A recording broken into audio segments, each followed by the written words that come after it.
আলহামদুলিল্লাহ রাব্বিল আলামিন ওয়াসসালাতু ওয়াসসালামু আলা আশরাফিল আম্বিয়া ওয়া সাইয়্যিদুল মুরসালিন নবিয়িনা মুহাম্মদ ওয়া আলা আলিহি ওয়া আসহাবিহি আজমাইন। আজকে আমাদের তাফসীর শুরু হচ্ছে সূরা আন-নাহলের ৭৫ নম্বর আয়াত থেকে আয়াত নাম্বার 75 অফ সূরা আন-নাহল। আল্লাহ তাআলা এর আগের আয়াতগুলোতে আল্লাহ তার বিভিন্ন কুদরতের ফয়সালা উল্লেখ করেছেন, নমুনা উল্লেখ করেছেন, এক্সাম্পল দিয়েছেন, আমাদের কি কি নিয়ামত তিনি দিয়েছেন আমাদের কিছুগুলো বলেছেন। যেমন মধুর কথা, মৌমাছির কথা, কত সুন্দর একটা ইন্ডাস্ট্রি মধুর তিনি তৈরি করে রেখেছেন ছোট্ট পোকার মাধ্যমে। টনে টনে এই শেফা মানুষের জন্য তিনি দুনিয়াতে সাপ্লাই দিচ্ছেন। সুবহানাল্লাহ, কি কুদরতের বিষয়!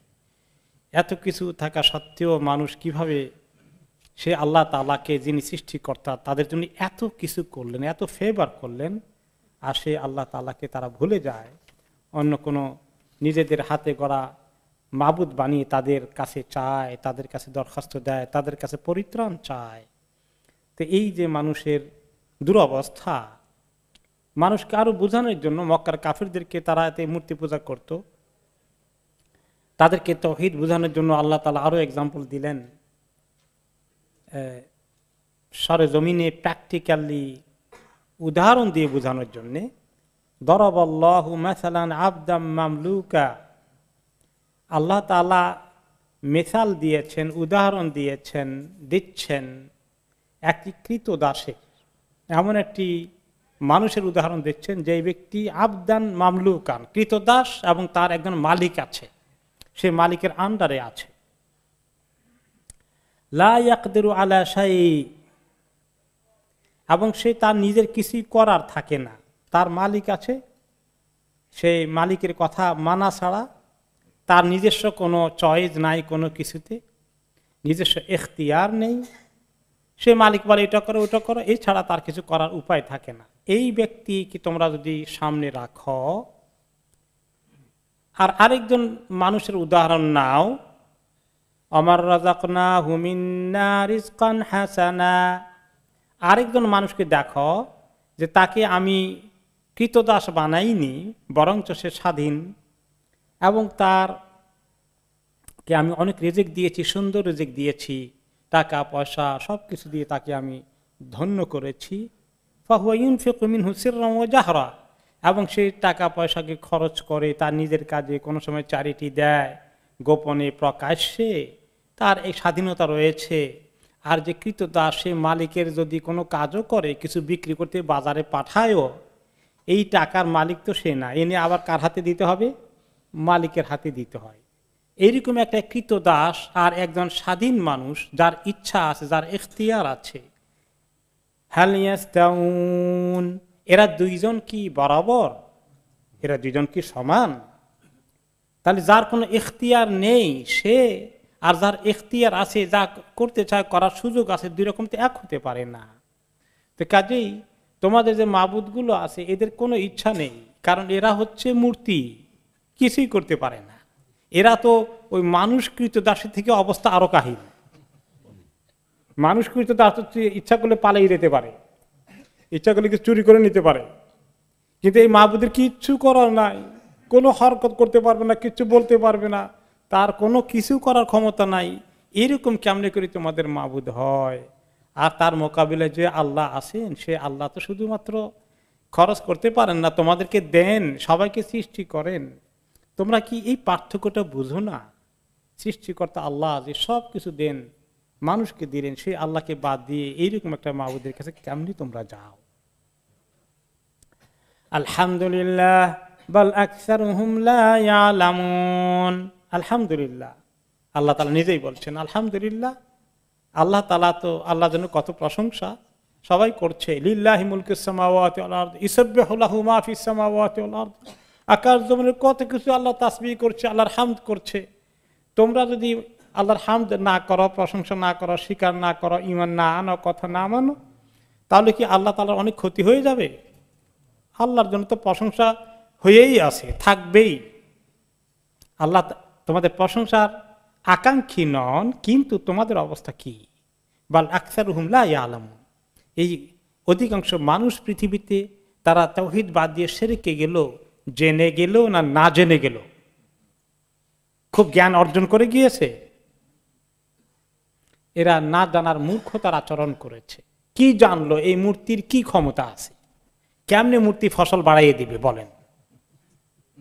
ছেলে মেয়ে না হলে এই মূর্তির কাছে গেলে কেমনে সে ছেলে মেয়ে দেবে?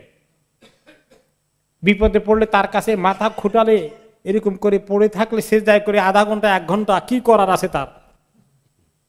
কিসের জ্ঞানের ভিত্তিতে মানুষ এটা করলো? এটা মূর্খতা ছাড়া কিছু নয়। বল আকসারুহুম লা ইয়ালামুন, এটা আসলে কিছুই জানে না। কেন এত অথর্ব হলো মানুষ? আল্লাহ তাআলা বলছেন। এই একটা এক্সাম্পল দিলেন আল্লাহ তাআলা। আরেকটি এক্সাম্পল আল্লাহ তাআলা দিচ্ছেন মানুষকে বোঝানোর জন্য, শিরক থেকে বের করে তাওহীদে আনার জন্য। وضرب الله مثلا الرجلين أحدهما أبكم لا يقدر على شيء وهو كل على مولاه। আরেকটি লোকের এক্সাম্পল, আরো 2 জন লোকের এক্সাম্পল আল্লাহ তাআলা দিচ্ছেন। উপরে 2 জনের এক্সাম্পল দিলেন, একজন কৃতদাস, আরেকজন হলো স্বাধীন। এবার দিচ্ছেন আল্লাহ তাআলা 2 জন মানুষের, একজন হচ্ছে বোবা, আবকাম, কথা বলতে পারে না। এরকম একটা মানুষ যদি থাকে, লা ইয়াকদিরু আলা শাই, সব দিক থেকে তার ডিসএবিলিটি, কিচ্ছু করতে পারে না, বোবা এবং ডিসএবল।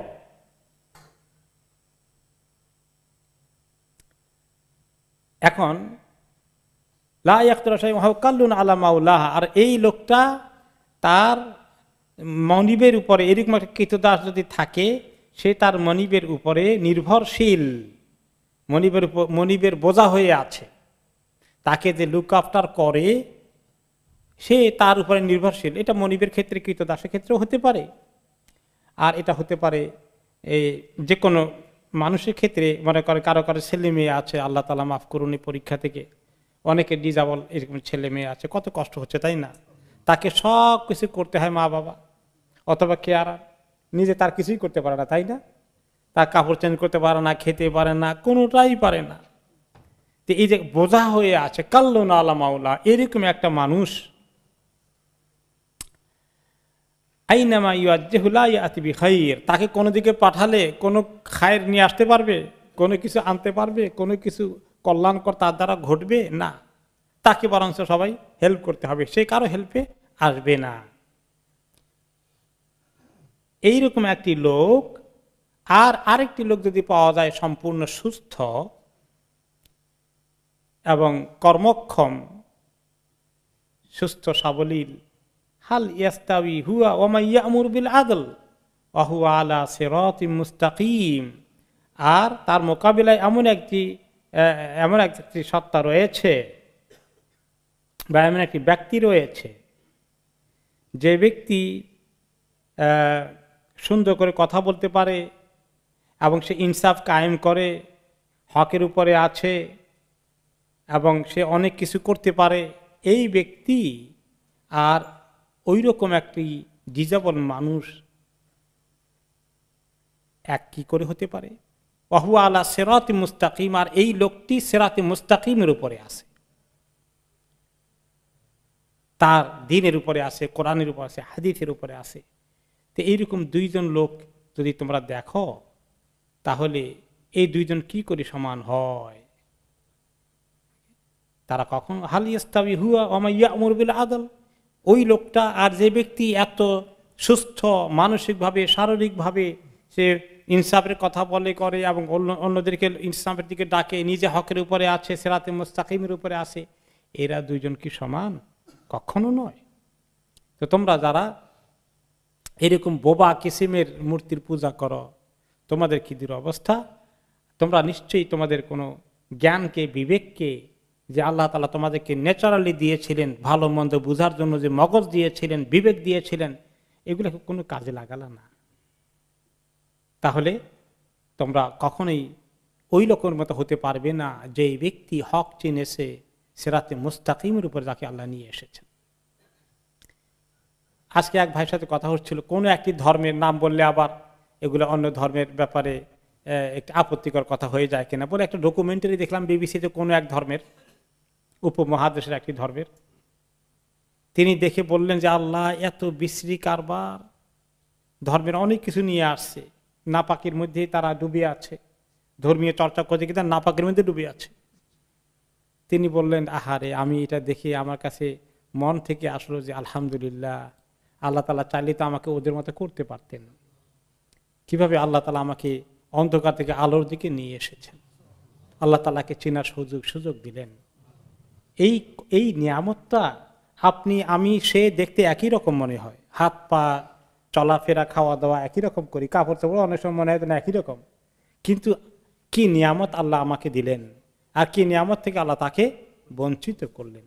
এই কথাটা মনে করি আল্লাহ তাআলার প্রতি কৃতজ্ঞতা কিরকম বেড়ে যাওয়া উচিত, শুকরিয়া আদায় করা উচিত। আলহামদুলিল্লাহ, সঙ্গে সঙ্গে বলা উচিত আলহামদুলিল্লাহিল্লাযী হাদানা লিহাযা ওয়া মা কুন্না লিনাহতাদিয়া লাউলা আন হাদানাল্লাহ। সে আল্লাহর প্রশংসা, শুকরিয়া যে আল্লাহ তাআলা আমাকে এই ঈমানের রাস্তার দিকে হেদায়েত দিলেন, ইসলামের রাস্তায় নিয়ে এসেছেন। জন্মগতভাবে হোক, পিতামাতার মাধ্যমে হোক, আল্লাহ তাআলা আমাকে ইসলামের রাস্তায় নিয়ে এসেছেন। ওয়া মা কুন্না লিনাহতাদিয়া লাউলা আন হাদানাল্লাহ। আল্লাহ তাআলা মেহেরবানি করে আমাকে হেদায়েতের রাস্তায় না নিয়ে আসলে আমার পক্ষে সম্ভব হতো না এটাকে খুঁজে বের করা এবং এর সন্ধান নেওয়া। তো আল্লাহ তাআলার এই নিয়ামত তিনি দিয়ে মানুষকে বোঝাতে চান যে সবাই এই নিয়ামত না, এটা কোনো গোষ্ঠীর জন্য দেওয়া হয়নি, লিন্নাসি জামিআন, সমস্ত মানুষের জন্য দেওয়া হয়েছে। কিন্তু সুস্থ বুদ্ধি সম্পন্ন মানুষ, শিক্ষিত মানুষগুলো পর্যন্ত চিন্তা করে না যে আমি কি করে এই মূর্তির কাছে মাথাটা নত করি। ওয়ালিল্লাহি গায়বুস সামাওয়াতি ওয়াল আরদ ওয়া মা আমরুস সাআতি ইল্লা কালামহিল বাসারি আও হুয়া আকরাব ইন্নাল্লাহা আলা কুল্লি শাইইন কাদির। আর তারা বলে যে আপনি যে বলেন এই মৃত্যুর পরে আখিরাত আছে, আবার হিসাব নিকাশ উঠানো হবে, কবরে মরে পচে গলে মাটির সঙ্গে মিশে যাওয়ার পরে আবার পুনরায় চিন্তা করা হবে, এগুলো কেমনে হবে, কি হবে, এগুলার প্রমাণ কি, এগুলার ভিত্তি কি, এগুলা কেমনে হবে, কেমনে বিশ্বাস করব আমরা। তো আল্লাহ তাআলা বলে দিচ্ছেন যে হে নবী আপনি বলেন এইগুলা আমাকে আল্লাহ বলে দিয়েছেন, গায়েবের খবর, তোমাদেরকে আমি আর কেমনে বুঝাবো, কেমনে মানুষকে আল্লাহ জিন্দা করবেন, আল্লাহ বলে দিয়েছেন। এই গায়েবের খবর তো আল্লাহ তাআলা জানেন, তিনি তো সব কিছু জানেন, তিনি শুধু বলবেন কুন ফায়াকুন, হয়ে যাবে। ওয়ামা আমরুসা, তারা বলে যে কিয়ামত কেমনে হবে, কখন হবে, হয় না কেন, কতদিন বাকি আছে। যে কিয়ামত হবে এটা এত দ্রুত গতিতে হবে, এত কুইক হবে, কালাম হিল বাসর, চোখের পলকে কিয়ামত ঘটে যাবে। আও হুয়া আকরাব, বরঞ্চ তার চেয়েও আরো কাছে, আরো দ্রুত। হাদিসে এসেছে যে কিয়ামত এমন ভাবে হবে, মানুষ বাজারে গিয়েছে, একটা কাপড় দেখতেছে, কাপড়টা ঠিক আছে কিনা, কাপড়ের এক মাথা বিক্রেতার কাছে আছে, আরেক মাথা ক্রেতার কাছে আছে, দেখতেছে কাপড়টা কিরকম। এই অবস্থাতে কিয়ামত হয়ে যায়, ওইখানে জনতার হাত ধরে ওখানেই শেষ। খাবার উঠিয়েছে মুখে নেবে, মুখে নিতে পারে না, ওখানেই শেষ, কিয়ামত হয়ে গেছে। এই খাবারটা মুখে নিতে উঠাতে পারেনি, হাতের মধ্যে রয়ে গেছে। এত দ্রুত ঘটে যাবে মহাকাণ্ড। এটা কিভাবে এত দ্রুত সম্ভব, কি পাওয়ার খেলবে এখানে। ইন্নাল্লাহা আলা কুল্লি শাইইন কাদির, নিশ্চয়ই আল্লাহ তাআলা সব কিছু করতে সক্ষম। মনে করেন বড় ধরনের বোমা যখন ছাড়ে, বিশাল এলাকায় যখন ক্ষতিগ্রস্ত করে, কতক্ষণ লাগে? অ্যাটম বোমা যখন ছেড়েছিল হিরোশিমা নাগাসাকিতে, কতক্ষণ লেগেছে মহাপ্রলয় সৃষ্টি করতে ওই এলাকার মধ্যে? অতি অল্প সময় ঘটে গেছে।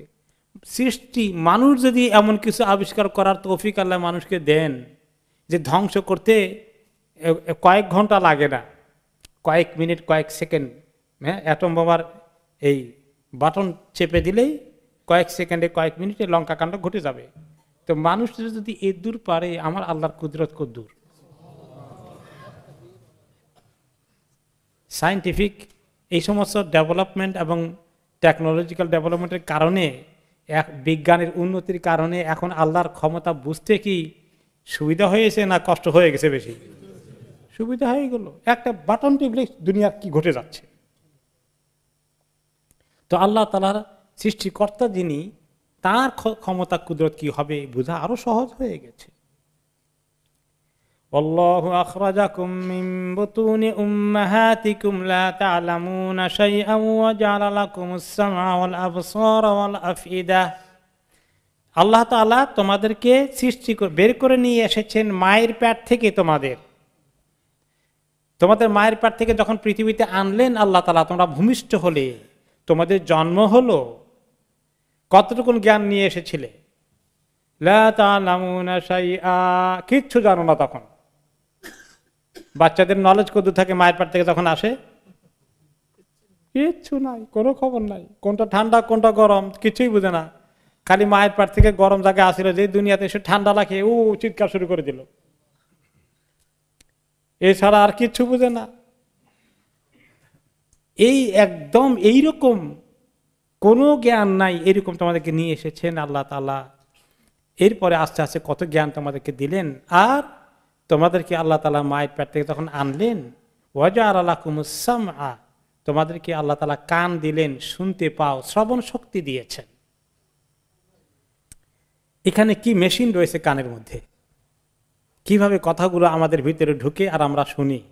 কানের মধ্যে যখন কোনো সমস্যা হয়ে যায় তখন আর কথা শোনা যায় না ভালো করে, তাই না? এখন হিয়ারিং এইড লাগে, তাই না? কেউ কেউ হিয়ারিং এইড লাগায়। আল্লাহর যে অরিজিনাল মেশিন আছে ওইটার পাওয়ার কতটুকুন? হিয়ারিং এইড দিলেও দেখা যায় সুবিধা হয় না, তারপরে হিয়ারিং এইডও কাজ করে না। মানুষে এর চেয়ে বেশি আর তেমন কিছু উন্নতি করতে পারছে না। আল্লাহ তাআলা এত সুন্দর এই কানের শ্রবণ শক্তি আমাদেরকে দিলেন, কত বড় নিয়ামত আল্লাহ তাআলা। আর ওয়াল আবসারা, তোমাদেরকে দৃষ্টি শক্তি দিলেন, চোখগুলো দিলেন। কত পাওয়ার দুটো ছোট চোখের মধ্যে, অনেক দূর দেখা যায়, আকাশ পর্যন্ত দেখা যায়। চন্দ্র সূর্য কত দূরে আছে সেটাও দেখা যায় ছোট হলেও সাইজে। আর যাদের আল্লাহ তাআলা শ্রবণ শক্তি দেননি, দৃষ্টি শক্তি দেননি, তাদের কি কষ্ট হয় আমরা দেখি না? আহারে, অন্ধগুলো দেখে না দুনিয়াটা কি আলোকিত না অন্ধকার, রাত্র না দিন। অন্ধের কাছে কি বেশকম আছে বলেন? সুবহানাল্লাহ। পাখির রংটা কত সুন্দর, ফুলটা দেখতে কত সুন্দর, অন্ধরা কি দেখতে পায়? কিছুই দেখতে পায় না। সুবহানাল্লাহ। তাদের বাচ্চার যে জন্ম হয়েছে চেহারাটা কত সুন্দর দেখতে, কত মায়া লাগে, কিছুটার পায়? কিছুই পাচ্ছে না। এরকম কিছু আল্লাহ সৃষ্টি করে আমাদেরকে দেখান, এই তোমাকে যে কি নিয়ামত দিয়েছে তুমি কি চিন্তা করো সেটা? আল্লাহ মাফ করুন, যখন আমাদের এটা চলে যায়, কমে যায়, চোখে কাজ করে না, তখন গিয়ে বুঝি হায় হায় কি নিয়ামত আল্লাহ আমাকে দিয়েছিলেন। এখন অনেক কিছু দিয়েছে। এই দাঁতের মতো নিয়ামত, একটা কথা বলে আমাদের দেশে যে দাঁত থাকতে দাঁতের মর্যাদা বুঝে না। আমরা অনেকে এখন যারা মধ্যবয়স পার হয়ে এসেছি, আমরা এখন টের পাচ্ছি যে খাওয়া দাওয়া আর সুবিধা লাগে না আগের মতো। দাঁতের ব্যথা, দাঁতের যন্ত্রণা থামানোর জন্য কি করে অস্থির হয়ে যায়। এই যে এক একটি নিয়ামত, কত দুই চারটা নিয়ামতের কথা আল্লাহ উল্লেখ করে স্মরণ করিয়ে দিচ্ছেন আমাদেরকে। তোমাদেরকে দৃষ্টিশক্তি, শ্রবণ শক্তি, চোখ, কান, ওয়াল আফইদা, দিল দিয়েছেন, অন্তর দিয়েছেন। লাআল্লাকুম তাশকুরুন, যাতে তোমরা শুকর আদায় করো। অন্তরটা কেমন, দিলটা কেমন? যদি একটা শরীরে একটা পার্ট আছে, এটাকে বলে হার্ট, বলে বাংলায় বলে অন্তর বা দিল, উর্দু ফার্সিতেও বলে, আর আরবিতে বলে কলব বা আফইদা, ফুআদ, কাছাকাছি। তো সেটা ফিজিক্যালি নট নেসেসারিলি, যখন মরে যায় ওখানে হার্ট তো আছে, কিন্তু এই হার্টের কোনো ফাংশন আছে আর নাই।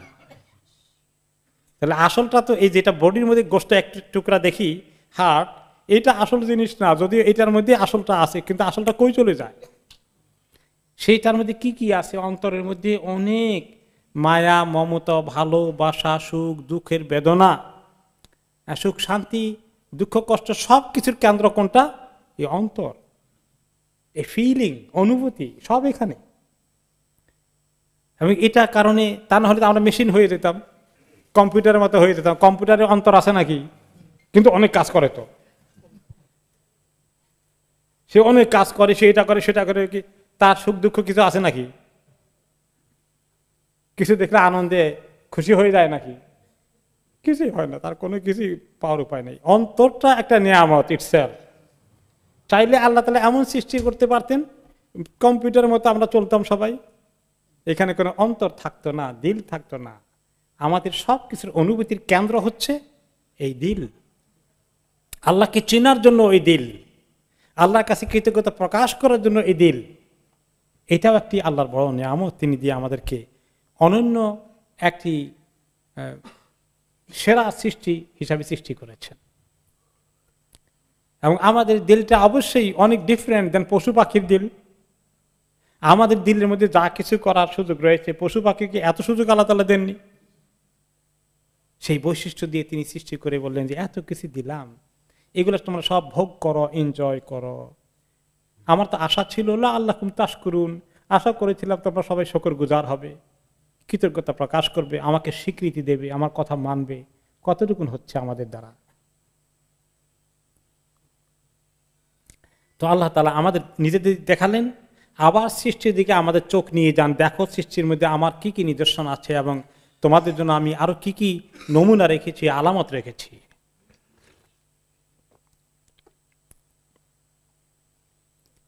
আলাম ইয়ারাউ ইলা তায়রি মুসাখখারাতিন ফি জাওয়িস সামা, এই মানুষগুলো কি দেখে না পাখিগুলো কি আল্লাহ তাআলা আকাশের মধ্যে নিয়ন্ত্রিত করে রেখেছেন। আকাশে যখন তারা উড়তে থাকে, ওদেরকে ওখানে ধরে রাখা, ধপ করে পড়ে যায় না। মা ইমসিকুহুন্না ইল্লাল্লাহ, ওদেরকে ধরে রাখেন কে? আল্লাহ ছাড়া আর কে? আর কেউ না। কিভাবে পাখিগুলো এইভাবে ওখানে উড়ে ওইভাবে আটকে আছে, পড়ে যাচ্ছে না ধপ করে? শূন্যের উপরে তারা এইভাবে যাতায়াত করে, কেমনে পারে? এটা কি কুদরত আল্লাহ সেখানে আছে। মানুষকে এই উড়ার মতো যন্ত্র আবিষ্কার করতে কত হাজার বছর লেগেছে, তারপরে মানুষ এরোপ্লেন এই জাতীয় কোনো একটা উড়ার মতো যন্ত্র আবিষ্কার করেছে। কিন্তু পাখি এই সমস্ত মেশিন পত্র ইঞ্জিন ছাড়াই কিভাবে চলছে? কি পরিমাণ পেট্রোল খরচ করছে পাখি! সুবহানাল্লাহ। এই নাবিক হওয়ার ট্রেনিং, পাইলট হতে হলে কত টাকা লাগে? প্রায় ৮০,০০০ পাউন্ড কি জানি বলছিল কয়েক বছর আগে, যে পাইলটের ট্রেনিং নিতে চান ৮০,০০০ পাউন্ড খরচ করতে হবে স্পেশাল কোর্স করে। তো তারা এই সমস্ত এই ট্রেনিং ছাড়াই কিভাবে তারা নেভিগেশন করে?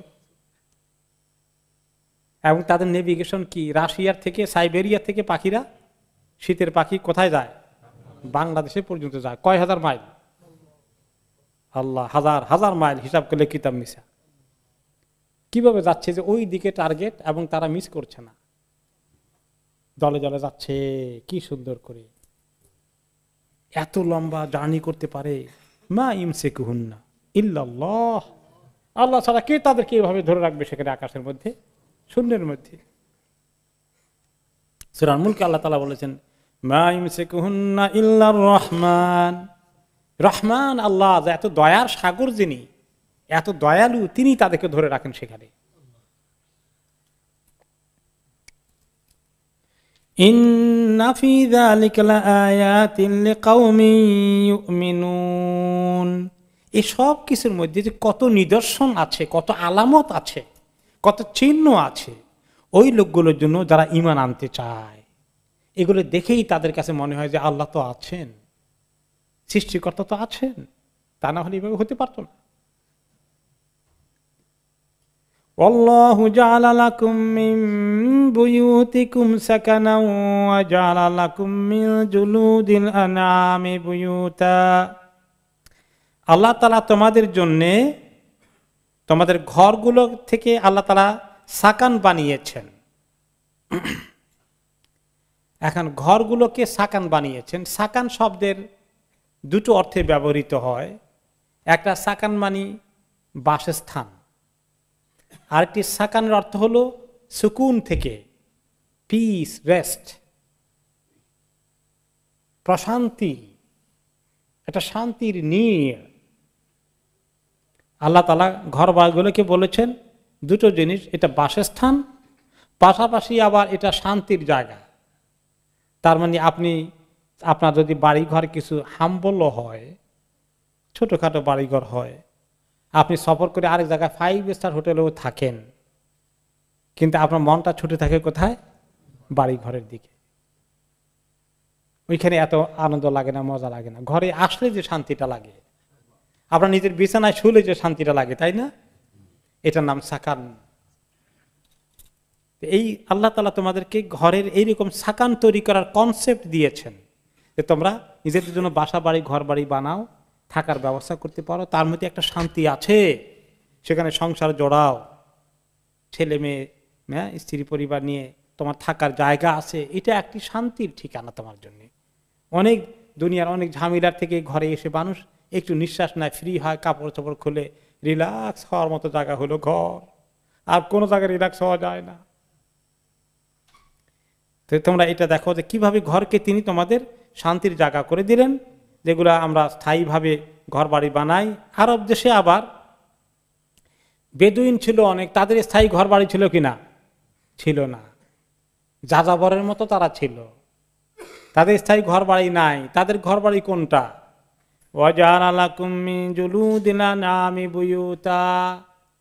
তোমাদের পশুগুলোর চামড়া দিয়ে তোমরা এক ধরনের পোর্টেবল ঘর বাড়ি বানাও, তার মানে তাঁবুর মতো করে বানাও। তারা এরকম চামড়া দিয়ে তাঁবু বানাতো, কতগুলো চামড়া সেলাই করে করে করে করে ইয়ে করে চামড়া, সেটাই চামড়ার তাঁবু হতো তখন। বেদুইনদের এরকম ঘর ছিল, তারা এক জায়গায় আরেক জায়গায় পশু নিয়ে যেত, যেখানে ঘাস আছে, সব জায়গায় বৃষ্টি হয় না, সব জায়গায় ঘাস নাই। তাদের মেইন উপায় উপার্জন ছিল পশু চারণ। কারো ভেড়ার দল আছে, ছাগলের দল আছে, কিংবা উট আছে, এগুলোকে নিয়ে তারা কোথায় যেত?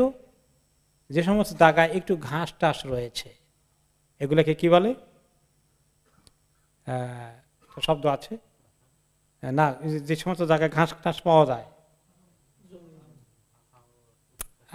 এটা আরেকটি ভুলে গেলাম এখন। যাই হোক, যে এইভাবে তোমাদের চারণভূমি রয়েছে, যেখানে তারা সব জায়গায় নাই। আমাদের দেশে তো মোটামুটি প্রায় সব জায়গায় ঘাস টাস আছে, আর দেশে সব জায়গায় নাই, দেখেন না, পাথর বালি এরকম।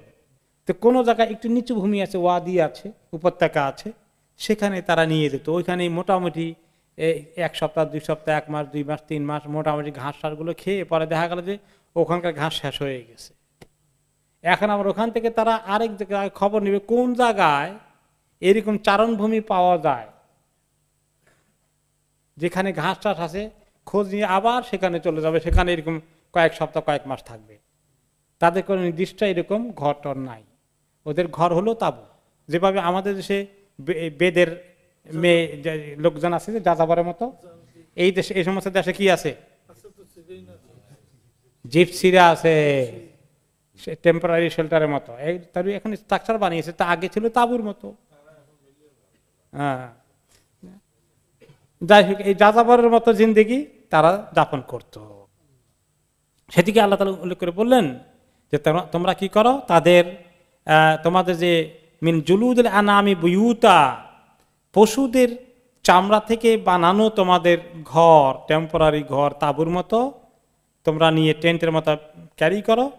তাস্তাখিফুনাহা ইয়াওমা যানিকুম ওয়া ইয়াওমা ইকামাতিকুম, এগুলা হালকা তোমরা ক্যারি করতে পারো তোমাদের সফরের সময়, আবার তোমরা এটাকে যখন থাকো, যেখানে কিছুদিনের জন্য ইকামত করো, সেখানে তোমরা এগুলাকে এভাবে বহন করতে পারো। তা না হলে যদি বিরাট ঘর বহন করতে হতো তাহলে তো পারতো না বহন করতে, তাই না? তো আল্লাহ তাআলা বলতে চাচ্ছেন যে যারা এভাবে স্থায়ীভাবে বসবাস করছো, তাদের জন্য আমার দেখো কত শান্তি। যারা অস্থায়ী বসবাস করা লাগে, যাযাবরের জিন্দেগি, তোমাদের জন্য আরেকটি কনসেপ্ট আমি তোমাদেরকে দিয়েছি। চলমান ঘর তোমাদের উটের পিঠে করে নিয়ে যেতে পারবা, হালকা করে ঘর নিয়ে যাওয়া যায়, সেই ঘরের নাম হলো তাঁবু। এটারও ব্যবস্থা করে দিয়েছি। তারপরে ওয়ামিন আসওয়াফিহা ওয়া আওবারিহা ওয়া আশআরিহা আসাসা ওয়া মাতাআন ইলা হিন। আর এই যাযাবর বেদুইনদের তাদের কি রয়েছে? মিন আসওয়াফিহা, তোমাদের যে পশুগুলো তোমরা চারণ করো, পশু চারাও, এই পশুগুলোর পশম থেকে কি তৈরি হয়? অনেক কিছু তৈরি হয়, কাপড় চোপড়, বিছানা পাত্রী, খেতা, কম্বল, অনেক কিছু তৈরি করা হয়। কোন কোন জায়গায় তুলা থেকে তৈরি হতো, কিন্তু আগের জমানায় বেশি বেশি করে হতো কি দিয়ে মানুষ বানাতো এগুলো? পশম থেকে, পশুর পশম থেকেই কাপড় চোপড় তৈরি হতো বেশি, ওই আগের জমানার কথা, বিশেষ করে বেদুইনদের কাছে। এছাড়া আরো ছিল, আরো ফায়দা আছে পশুর পশমটা তোমাদের কাজে লাগে। ও আওবা রেহা, এমনকি পশুর যে গোবর সেটাও তোমাদের কাজে লাগে। কাজে লাগে কিনা বলেন? অত্যন্ত, এই জৈবিক সার কত কাজে লাগে। কোন সময় এটাকে দিয়ে আবার খড়ির মতো, লাকড়ির মতো বানানো হয়, আগুন জ্বালানোর কাজে ব্যবহৃত হয়, বহুমুখী ব্যবহার তার। এরপরে এগুলো দ্বারা তোমরা অনেক ধরনের আসবাবপত্র, বিভিন্ন যন্ত্রপাতি, বিভিন্ন ধরনের জিনিস বানাও, যেগুলো তোমাদের জন্য ইজি করে দিয়েছি। বেদুইনদের জিন্দেগিতে এগুলো অনেক কাজে লাগতো তাদের। চামড়াগুলো পশুর, সে কাজে লাগে, পানির পাত্র বানায়, মস্ক বলতে যেটা বোঝানো হতো। এরপরে ওদের পশমগুলি যে কাপড় চোপড়, তাদের বিভিন্ন তাবু টাবু সব কিছু তৈরি হয়ে যাচ্ছে, নিজেরা তারা এইভাবে করত, বানিয়ে নিত। তাদের life just was enough for them. ওমাতাআন ইলা হিন, যে তোমরা কিছুদিন পর্যন্ত এভাবেই তোমরা ভোগ করতে পারো, তোমাদের মউত আসা পর্যন্ত জীবন চালানোর জন্য এগুলো ব্যবস্থা ইজি করে দিয়েছি, তোমাদের হাতের নাগালে এনে দিয়েছি। আল্লাহু জাআলা লাকুম মিম্মা খালাকা যিলালান ওয়া জাআলা লাকুম মিনাল জিবালি আকনানা।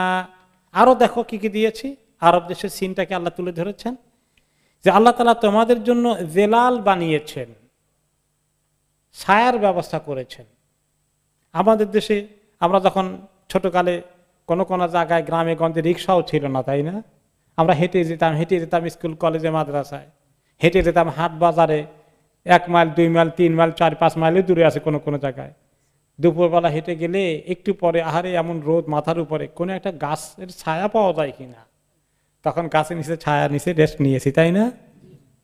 তো এই যে আরব দেশে তো আরো দরকার তাদের, যে এই মরুভূমির দেশে কোন জায়গায় যখন তার এরকম গাছটা জায়গাটা পায়, তার ছায়া, কোন জায়গায় পাহাড়ের ছায়া, উঁচু পাহাড়ের ছায়া রেস্ট নেওয়া যায়, তাই না? এরকম আল্লাহ তাআলা কোনো ঘর জাতি কিছু থাকলে তার ছায়া নেওয়া যায়, যে কোনো স্ট্রাকচার থাকলে এর ছায়া পাওয়া যায়। এই ছায়াটাও কিন্তু অনেক কাজে লাগে। এই সমস্ত দেশে হয়তো এত কাজে লাগে না, তাই না?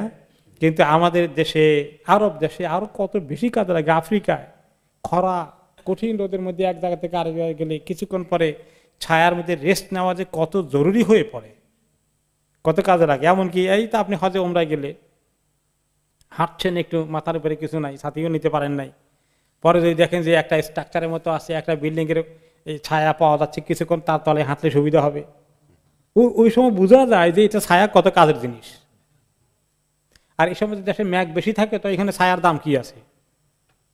যেখানে এরকম মেঘলা দেশ নয়, সেখানে ছায়া অনেক দামি জিনিস। দেলালা, তারপরে ওয়াজআলা লাকুম মিনাল জিবালি আকনানা, তাছাড়াও পাহাড়গুলোর মধ্যে তোমাদের জন্য আমি গুহার ব্যবস্থা করেছি। অনেক বেদুইনদের জন্য তাদের বসত বাড়ি কোথায়? পাহাড় গুহায়, ঘরের মতো করে বানিয়ে কিছু তারা ওখানেই থাকে। পৃথিবীতে এরকমই ছিল, আরব দেশে বেশ এরকম ছিল। আফগানিস্তানে বিভিন্ন জায়গায় দেখবেন যেখানে পাহাড় বেশি আছে, অনেক জায়গায় গুহাগুলো অনেকের জন্য তার ঘরের মতো বানিয়ে ফেলে। আর যদি হাটে যায় কোনো জায়গায় গরমের মধ্যে, তখন রেস্ট নিতে হলে গুহার মধ্যে ঠান্ডা লাগে, সেটাও সুবিধা আছে। বৃষ্টি বাদল আসলে, তুফান আসলে গুহার মধ্যে আশ্রয় নেওয়া যায়। তাহলে গুহার কিন্তু অনেক সার্ভিস আছে। এখন আমাদের কাছে এগুলো মনে হয় যে অ্যাপ্রোপ্রিয়েট না, আমাদের কত রকমের আর্টিফিশিয়াল ব্যবস্থা করে নিয়েছি। কিন্তু স্বাভাবিক প্রাকৃতিক জিন্দিগিতে ওই সময় এগুলো এক একটি বড় বড় নিয়ামত হিসেবে ছিল। আর পৃথিবীর অনেক কিছু যদি হঠাৎ করে ফেল করে ফেলে, তাহলে নেচার আবার কাজে লাগবে। এখন মনে করেন অনেক যান্ত্রিকতা এসেছে, অনেক যন্ত্র আবিষ্কার হয়েছে। ইলেকট্রিসিটি না থাকলে, আপনার মোবাইল ফোন আছে, কত কিছু এর মধ্যে খুললে পাওয়া যায়। ইলেকট্রিসিটি না থাকলে কি এটা কিচ্ছু না, তার মধ্যে আর কিচ্ছু নাই এখন, ঠিক কিনা বলেন? চার্জ নাই, এটা মরে আছে, এটা এর কোনো জীবন নাই। আর কম্পিউটার যে শাট ডাউন হয়ে যায়, তখন কি হয়? সিস্টেম কাজ করে না, আজকে কোনো কাজ নেই, অফিসে বসে আছে। তো যন্ত্র যদি পৃথিবীতে কোনোদিন শেষ হয়ে যায়, কোনো কিছু যদি ঘটে অলৌকিক ভাবে, তাহলে মানুষের জন্য প্রকৃতির কাছে আসতেই হবে। তারপরে আল্লাহ তাআলা আরো নিয়ামত বলছেন, আরো দেখো তোমরা কি কি এনজয় করো আমার নিয়ামত গুলো দেখো। ওয়াজআলা লাকুম সারাবিলা তাকিকুমুল হাররা ওয়া সারাবিলা তাকিকুম বাসাকুম, তোমাদের জন্য আল্লাহ তাআলা সারাবিল বানিয়েছেন, কাপড় চোপড়, উপরে নিচে টপ বটম বিভিন্ন রকমের কাপড় তিনি বানিয়েছেন, গায়ে দেওয়ার জন্য আচ্ছাদন বানিয়েছেন, পোশাক বানিয়েছেন, এই কনসেপ্ট দিয়েছেন তোমাদেরকে। এই যে পোশাক বানানো যায়, এরকম করে সেলাই করতে হয়, এই জ্ঞানটা কার কাছ থেকে আসে? আল্লাহ তাআলার কাছে আসে। ওই যে আল্লাহ বলেছেন ওয়া আল্লামা আদামাল আসমাআ কুল্লাহা, আল্লাহ তাআলা আদম আলাইহিস সালামকে সব কিছুর নাম শিখিয়ে দিয়েছেন। নাম খালি শিখিয়ে দিয়েছেন, নামের সঙ্গে কাম কি সেটাও শিখিয়েছেন। খালি নাম শিখালে কি লাভ হবে? ধান, এটার নাম আছে ধান, এই ধান দিয়ে কি হবে? এটা খাওয়া যাবে। ওইটা নলেজও আদম আলাইহিস সালামের মাধ্যমে আমাদের কাছে আসে, তাই না? তো এইভাবে এই যে কিভাবে কি তৈরি হবে, মানুষ যে রিসার্চ করে করে বের করে, অরিজিনালি আল্লাহর কাছ থেকে এই তৌফিকের কারণেই সেটা সম্ভব হয়েছে, এই কনসেপ্ট তৈরি করা। এক বেকুবের কথা আছে, কোন মানে গল্পের মতো আর কি, যে সে খুব অজপাড়া গায়ে ছিল, বহুদিন আগের কথা, 100 বছর আগে, যখন পায়জামা কেউ চোখে দেখে নেই। এখন এক লোকে কোন জায়গায় শহর থেকে সেই গ্রামে গিয়েছে, পায়জামা পরে গিয়েছে। সেই বেচারা জীবনে লুঙ্গি ছাড়া তো কোনো পায়জামা দেখে নাই। তো এখন সেটা দেখে নাকি বলে, এটা কি পরছেন আপনি? এটা এই সেলাই করে তারপরে ঢুকছেন না ঢুকে সেলাই করছেন? সেলাই করে এটার ভিতরে ঢুকছেন না আগে আপনি নিজে ঢুকে তারপরে সেলাই করছেন? এটা কথার কথা হতে পারে, কিন্তু এরকমই যে আল্লাহ তাআলা মানুষকে এই সমস্ত টেকনিক দিয়েছেন, টেকনোলজি দিয়েছেন, সবই আল্লাহ তাআলার দান। কত সুন্দর সুন্দর পোশাক পরে আপনি নিজেকে সাজান, সজ্জিত করেন, একটু সুন্দর মানানসই কাপড় পরে বের হন, জাতা গায়ে দিয়ে বের হন না। এটা আপনাকে গরম থেকে শীত থেকে পানা দেয়, আপনার সৌন্দর্য বর্ধন করে। ওয়াজিনা, আল্লাহ তাআলা বলেছেন তোমাদের একটা স্মার্ট করে তোমাকে প্রেজেন্ট করার ব্যবস্থা আছে কাপড় চোপড়ের মধ্যে। কত রকমের কাপড় চোপড়, উপরে নিচে মাঝখানে, তারপরে কি বলে আপনার মাথায় নিচে, পায়ের নিচে মোজা কেমনে পরতে হবে, জুতা কেমনে সেলাই করতে হবে, কত রকমের টেকনিক আল্লাহ তাআলা দিয়েছেন। এগুলো করে করে আমাদের জন্য সুইটেবল কোনটা আমরা সেগুলো বেছে বেছে নিচ্ছি, আর আগামীতে আরো এগুলার উন্নতি হচ্ছে, এগুলার ইমপ্রুভমেন্ট হচ্ছে কন্টিনিউয়াসলি। তো এখন উন্নতি হইতে হইতে বেশি হয়ে গেলে যে কত কম পরা যায়, না রাখার মতো অবস্থা। আর সেই অবস্থা চলে আসি, নবী করিম সাল্লাল্লাহু আলাইহি ওয়াসাল্লাম বলেছেন, বিশেষ করে মহিলাদের ক্ষেত্রে, কাসিয়াতুন আর ইয়াতুন, যে গায়ের উপরে কাপড়ের টুকরে একটা আছে ঠিকই, কিন্তু আসলে নগ্ন। এরকম অবস্থা দেখতে কি আর এখন দূরে যাওয়া লাগে? সুবহানাল্লাহ। কাযালিকা ইউতিম্মু নি'মাতাহু আলাইকুম লাআল্লাকুম তুসলিমুন, এইভাবে আল্লাহ তাআলা তোমাদের নিয়ামতগুলো তোমাদের প্রতি পূর্ণতা দান করেন, নিয়ামতকে পূর্ণ করে দেন। আল্লাহ তাআলা এগুলো খেয়ে শুকর আদায় করে তোমরা আল্লাহ তাআলার কাছে আসবা, ইসলাম কবুল করবা, আত্মসমর্পণ করবা, সব আল্লাহর কাছে সবাই ফরমাবরদার হয়ে যাবা। এইটাই তো আল্লাহ তাআলা চাচ্ছিলেন। তোমাদেরকে আল্লাহ এত নিয়ামত দিলেন, তোমরা এগুলা খেয়ে পরে ভোগ করে শুকর আদায় করবে আর আল্লাহ তাআলার ইবাদত করবে। এই কাজটার জন্য তো আমি তোমাদেরকে সৃষ্টি করে এত নিয়ামত দিলাম। ফাইন তাওয়াল্লাউ ফাইন্নামা আলাইকাল বালাগুল মুবিন, হে নবী, আপনার এই কথাগুলো শুনে, এই আয়াতগুলো শোনার পরেও তারা যদি পৃষ্ঠ প্রদর্শন করে চলে যায়, পেছন দিকে মোড় নিয়ে চলে যায়, আসে না গ্রহণ করতে, তাহলে আপনি আর এর জন্য খুব কষ্ট পাবেন না, অস্থিরতায় পড়বেন না। কারণ আপনার দায়িত্ব কি? ফাইন্নামা আলাইকাল বালাগুল মুবিন, আপনি সুস্পষ্টভাবে আল্লাহর কথাগুলো পৌঁছিয়ে দিয়েছেন কিনা, এই দায়িত্ব শুধু আপনার প্রতি। আর তারা কেন করবে না, কি করলো, এই জন্য আপনি মন খারাপ করে খুব কষ্ট পাওয়ার কোনো দরকার নেই। ইয়ারিফুনা নি'মাতাল্লাহি সুম্মা ইউনকিরুনাহা ওয়া আকসারুহুমুল কাফিরুন। তারা সবাই আল্লাহর নিয়ামতকে চিনে জানে, তারা সবাই জানে আসলে এটা কার থেকে এসেছে, আল্লাহর কাছ থেকে এসেছে। জানার পরেও অস্বীকার করে, স্বীকৃতি দেয় না, বলে যে আমি কামাই করেছি, আমি জোগাড় করেছি, আমার টাকা দিয়ে কিনেছি, আল্লাহ দিল কেমনি। আকসারুহুমুল কাফিরুন, অধিকাংশ মানুষই অস্বীকারী, কুফরি করে, আল্লাহর প্রতি স্বীকৃতি দিতে চায় না, দেয় না। وَيَوْمَ نَبْعَثُ مِنْ كُلِّ أُمَّةٍ شَهِيدًا ثُمَّ لَا يُؤْذَنُ لِلَّذِينَ كَفَرُوا وَلَا هُمْ يُسْتَعْتَبُونَ। আর সেদিন হাসরের ময়দানে যখন আমি প্রত্যেকটি উম্মতকে, প্রত্যেকটি জাতিকে, প্রত্যেকটি জেনারেশনকে নিয়ে আসব, তাদের সাক্ষী সহকারে, নবীকে সহকারে, যার মাধ্যমে দাওয়াত দেওয়া হয়েছিল, সেই নবী সহ উম্মত যারা মেনেছে, যারা মানে নাই, সবাইকে উঠানো হবে। উঠে আল্লাহ তাআলা প্রমাণ করবেন তোমাদের কাছে দিনের দাওয়াত পৌঁছেছিল কি না, নবী পৌঁছিয়েছিলেন কি না, এগুলো মোকাবিলা করা হবে। কারণ তারা সবাই বলছে আল্লাহ আমাদেরকে এগুলো তো কেউ বলে নাই, কিন্তু আল্লাহ তাআলা প্রমাণ করবেন যে তোমাদের কাছে এই পৌঁছার ব্যবস্থা ছিল কিনা। তখন অনেকেই যখন দেখবে যে পৌঁছার তো ব্যবস্থা ছিল, তারা এটা গ্রহণ করেনি, তারা অস্বীকার করেছে, প্রত্যাখ্যান করেছে, তখন তারা আফসোস করবে।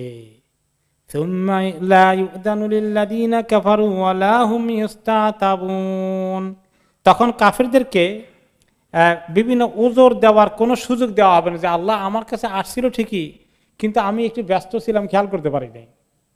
এইরকম কোনো একটা ওজোর জোগাড় করতে, যে আমি এত মুশকিলে ছিলাম, এত বিজি ছিলাম, যে দিকে নজর দিতে পারিনি, একটু ভুল হয়ে গেছে, আল্লাহ খেয়াল করতে পারি নাই, তা আমার একটু মাফ করে দেন আল্লাহ, এই কথা বলার সুযোগ দেওয়া হবে না। ওয়ালা হুম ইউস্তাতাবুন। অথবা তারা তওবা করে যে আল্লাহ খুবই অনুতপ্ত, এত অনুতপ্ত হয়ে গেছে, আল্লাহ আমি একদম তওবা করছি, আবার আমাকে যদি আপনি ছেড়ে দেন, দুনিয়াতে পাঠান আরেকবার, আমি আর কোনোদিন এই সমস্ত অন্যায় কাজ করবো না, আল্লাহ আমাকে ছেড়ে দেন, আমাকে শাস্তি দিয়েন না, আমি খুবই অনুতপ্ত, খুবই দুঃখিত, ক্ষমা প্রার্থী ইত্যাদি বলার সুযোগও দেওয়া হবে না। সে বলতে থাকলে ভ্রুক্ষেপ করা হবে না, কোনো কিছুই শোনা হবে না। তাহলে একদিন মানুষ আফসোস করবে, আমাদেরকে আল্লাহ তাআলা সুযোগ দিয়েছেন এই কথাগুলো শোনার, জানার, আমল করা। সুবহানাল্লাহ। আমাদের মধ্যে শুধু অমুসলিম নয়, কি পরিমাণ মুসলিম এই কথাগুলো শোনার জন্য নিজেকে তৈরি করলো, শোনার চেষ্টা করলো। কত মানুষ হতভাগা হয়ে গেল।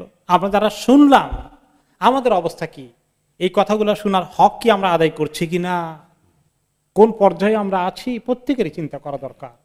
যে আমাদের অনেক ওজর আছে, আমি কেন জামাত মিস করেছি, আমার একটা কারণ আছে, আমি কেন ফজর কাজা করেছি, আমার দেখা যায় একটা কারণ আছে, ও টায়ার্ড ছিলাম, এই জাতীয় কারণের, ওজরের অভাব আছে নাকি? কিন্তু এভাব দিয়ে দিয়ে আমরা আল্লাহর কাছে পার হবো কেমনে? সেই জন্য আমাদেরকে আল্লাহ তাআলা নিয়ামত দিয়েছেন, এটাকে শুকরিয়া আদায় করে আমরা আল্লাহর দিকে একটু বেশি করে এগিয়ে আসি, এর হক আদায় করি। কোথায় আমি ত্রুটি করছি, আমি যেন হাসরের ময়দানে আফসোস না করতে হয়। আল্লাহ তাআলার কাছে মাপ চাইলে মাপ পাওয়া যাবে না। মাপ কোথায় পাওয়া যাবে? এই দুনিয়াতে। তওবা করার সুযোগ থাকবে। ওয়ালা হুম ইস্তাতাবুন, মানে তওবা করার সুযোগ দেওয়া হবে না আখিরাতে। তওবা কোথায় হবে? এই দুনিয়াতে। আর দুনিয়াতে মৌতের সময় তওবার সুযোগ থাকবে না। কাজে এখন আমার মৌত কি কালকে আসবে না 120 বছর পরে আসবে, সেই সময় তার আখ্যান দিয়ে তওবা করে নেব, এরকম প্ল্যান করার সুযোগ আছে? তাহলে আজকেই তওবা করতে হবে, কালকেই করতে হবে, পরশু দিনই করতে হবে, আমার দেরি করার কোনো সুযোগ নেই।